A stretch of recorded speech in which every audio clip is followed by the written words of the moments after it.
Ce monsieur Leclerc, avec son costume trop cher et son sourire carnassier, il a cru pouvoir me broyer, moi et mon petit atelier des couleurs. Il s'imaginait déjà récolter les fruits de mes nombreuses années de travail et d'investissement personnel. Quelle douce ironie du sort. C'est lui qui a fini par payer l'addition, et elle fut particulièrement corsée. La justice, voyez-vous, emprunte parfois des chemins délicieusement sinueux. Mon atelier des couleurs, c'était bien plus qu'un simple local professionnel. C'était 15 années de ma vie, amoureusement niché au cœur de ce vieil immeuble plein de charme, près du canal Saint-Martin, à Paris. 15 années de passion pure, de création foisonnante. Mon bail de longue durée avec Madame Antoine, l'ancienne propriétaire, approchait de son terme, mais notre relation était basée sur une confiance en or massif. Elle était de la vieille école, Madame Antoine, une femme pour qui une parole donnée valait tous les contrats notariés du monde. Le loyer était honnête, et elle m'avait même accordé une carte blanche totale pour embellir la cour commune, un espace autrefois désespérément triste et gris, sachant que j'en prendrais soin comme de la prunelle de mes yeux.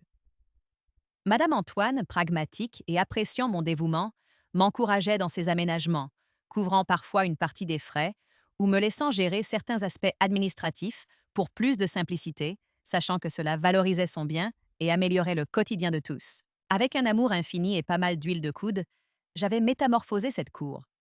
Des petits sentiers de gravier fin, des parterres se fleuris où explosaient les couleurs dès le premier printemps, des rosiers grimpants qui embaumaient délicatement l'air durant les étés parisiens.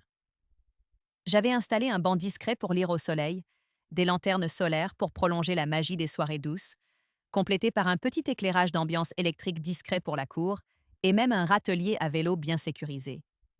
C'était devenu le petit bijou caché de l'immeuble, un véritable havre de paix dont profitaient avec bonheur tous les locataires, reconnaissant de ces améliorations que je coordonnais.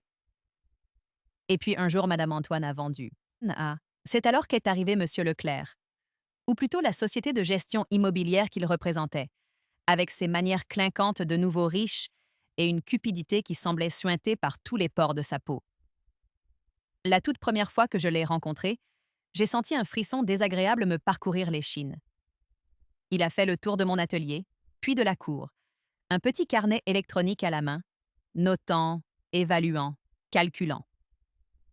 Son regard s'est attardé longuement sur mes aménagements avec une lueur de convoitise que je n'ai pas aimée du tout. Peu de temps après, la sentence est tombée, brutale. Une proposition de renouvellement de bail avec une augmentation de loyer absolument astronomique. 60%, oui, vous avez bien lu, 60% d'augmentation. Il invoquait sans vergogne les prix actuels du marché locatif parisien et les prestations exceptionnelles offertes par l'immeuble, visant clairement et sans la moindre gêne la cour que j'avais moi-même financée et entretenue avec tant de soin pendant des années, avec le soutien tacite de Madame Antoine. Mes protestations indignées, la présentation des piles de factures prouvant mes investissements personnels, tout cela fut balayé d'un revers de main arrogant et condescendant. Les accords passés avec l'ancienne propriétaire ne me concernent absolument pas, madame, m'a-t-il lancé, un rictus méprisant aux lèvres. C'est à prendre ou à laisser. La porte est grande ouverte. Il était manifestement persuadé que j'allais céder, que je ne quitterais jamais mon atelier, mon véritable bébé créatif. Sa cruauté calculatrice ne s'est malheureusement pas arrêtée là. Dans sa volonté obsessionnelle de tout contrôler et, sans le moindre doute, de réduire cyniquement ses propres frais de fonctionnement, il m'a fait parvenir une lettre recommandée avec accusé de réception. Une injonction formelle et sans appel, tous les contrats de service liés à l'atelier et, je cite scrupuleusement ces termes, aux parties communes adjacentes à votre lot, qui n'étaient pas explicitement et formellement établis au nom de la société de gestion immobilière, devaient être soit immédiatement transférés à mon nom et donc à mes frais exclusifs, soit résiliés sur le champ. Voyez-vous, Madame Antoine, pour simplifier la gestion et parce qu'elle me faisait entièrement confiance, avait permis que certains contrats liés aux améliorations que j'avais apportées aux parties communes soient à mon nom. Elle me remboursait ensuite ses frais, ou cela était pris en compte dans nos arrangements. Leclerc pensait très certainement me coincer davantage de cette manière, imaginant sottement que cela ne concernait que le contrat d'électricité de mon propre atelier. Il ne pouvait pas savoir. Il ne s'était même pas donné la peine élémentaire de vérifier la situation réelle. Une petite lueur malicieuse s'est alors allumée dans mon esprit. Une lueur un peu diabolique, je dois humblement l'avouer. J'ai relu attentivement son courrier, chaque mot, chaque virgule. aux parties communes adjacentes à votre lot. C'était d'une clarté limpide. J'ai tenté une dernière approche diplomatique, plus pour la forme et pour ma conscience qu'autre chose. Monsieur Leclerc, ai-je demandé d'une voix neutre, êtes-vous absolument certain de cette directive concernant les contrats des parties communes? Certains de ces contrats, liés aux aménagements que j'ai réalisés avec l'accord de Madame Antoine, sont en effet à mon nom depuis de nombreuses années, pour le confort et le bien-être de tous les résidents. Sa réponse fut aussi glaciale qu'un vent de février. Les règles sont les règles, madame. Contentez-vous de les appliquer ou vous en subirez toutes les conséquences. Parfaitement, monsieur Leclerc, ai-je alors répondu avec mon plus doux et innocent sourire. Je vais suivre vos instructions à la lettre, soyez-en assurés. Et c'est précisément, méticuleusement, ce que j'ai fait. L'électricité pour l'éclairage d'ambiance de la cour, celui que j'avais installé pour compléter les lanternes solaires et qui créait cette atmosphère si magique et si prisée le soir venu. Le contrat était à mon nom, résilié. L'abonnement pour l'alimentation en eau du système d'arrosage goutte à goutte, celui qui maintenait mes magnifiques rosiers et mes touffes de lavande si pimpants et parfumés, établi à mon nom. Résilié. Le contrat avec la petite entreprise Propre and Net Services, qui s'occupait avec soin du hall d'entrée commun et des escaliers, un service que j'avais personnellement initié et que Madame Antoine m'avait laissé gérer. Toujours à mon nom. Résilié. Et la cerise sur le gâteau? Le bouquet final de ce petit feu d'artifice administratif? Le contrat de maintenance du digicode de la porte cochère, celui qui sécurisait l'accès à l'ensemble de l'immeuble et que j'avais fait moderniser et remplacer à mes frais quelques années plus tôt, toujours avec l'accord de l'ancienne propriétaire? Devinez quoi? Encore et toujours à mon nom. Résilié aussi, bien entendu. J'ai envoyé des lettres de résiliation en bonne et due forme à chaque prestataire, avec une copie carbone systématique à Monsieur Leclerc, pour information et suite à sa demande expresse et formelle. Les effets de cette obéissance scrupuleuse ne se sont pas fait attendre, loin de là. Du jour au lendemain, la cour, autrefois si chaleureuse et accueillante, s'est retrouvée plongée dans une obscurité sinistre et peu engageante dès la tombée de la nuit.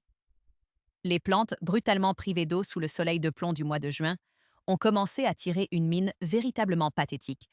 Le hall d'entrée a rapidement pris des allures de débarras oubliées et négligées, et des effluves pour le moins douteuses ont commencé à flotter désagréablement dans la cage d'escalier.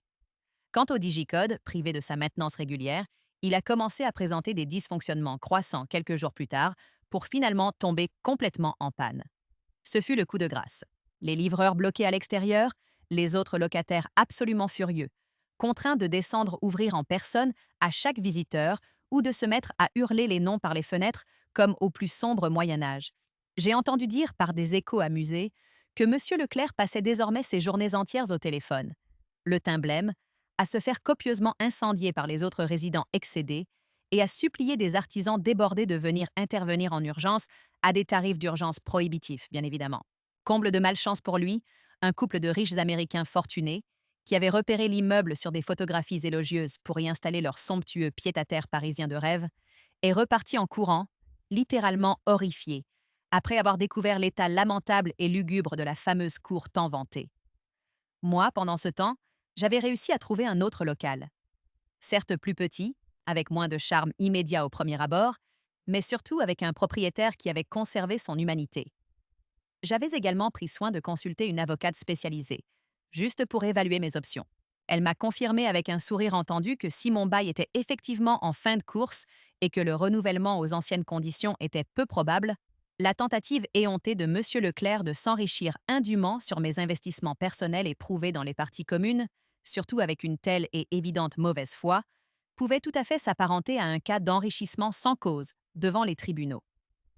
Les autres locataires, profondément outrés par la gestion calamiteuse et arrogante de Leclerc, ont commencé à leur tour à éplucher méticuleusement leur propre baux à la recherche de failles. La rumeur, cette implacable messagère, s'est répandue comme une traînée de poudre dans tout le quartier du canal Saint-Martin.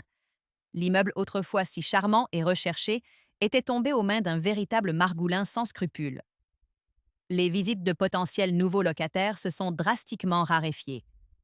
Monsieur Leclerc, qui pensait réaliser une juteuse affaire en or, s'est retrouvé piégé avec un immeuble dévalorisé, des locataires au bord de la crise de nerfs et des factures imprévues et exorbitantes pour tenter de remettre péniblement en état ce que sa propre cupidité et son incompétence avaient si rapidement détruit.